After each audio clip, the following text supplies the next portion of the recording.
brought you here to Women Deliver? So we really wanted to raise awareness of the fact that there's an issue central to women's empowerment that's usually neglected. And that's the fact that 1 billion women and girls are malnourished around the world. When you think about it, that's crazy. That's almost 1 out of every 3 women. So when we talk about things like progress on health, progress on education, all of this depends on having good nutrition.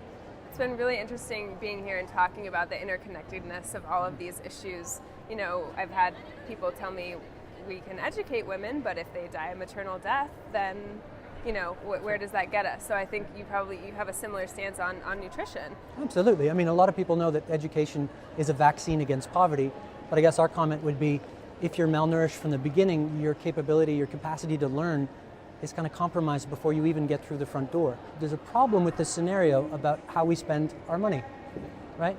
I was astounded to read an article the other day about how much we spend on fossil fuels every year.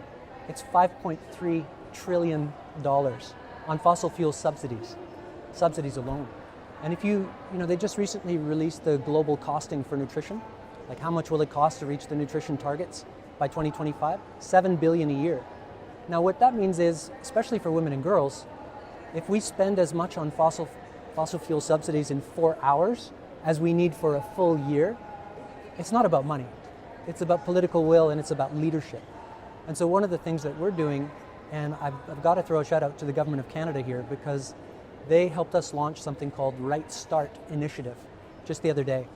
And that is an initiative with an objective of reaching 100 million malnourished women and girls around the world, with a special focus on adolescent girls who are a missed group.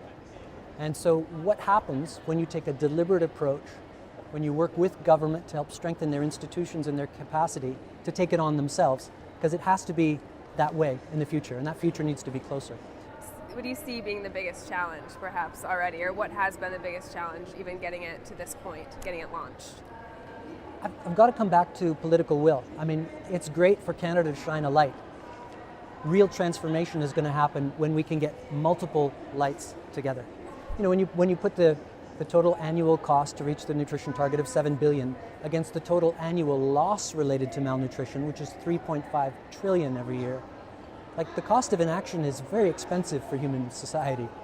And this is one of the things we've got to get right, because we need that extra force for good in the world to help drive things forward on education. I mean, we know that when women are well nourished, they spend more time in school, they learn more, they go on to earn more, and they spend more of that money on children, health, and education. So we've got to flip it so there's this virtuous cycle that can be created, and it can. Nutrition is a great starting point for that.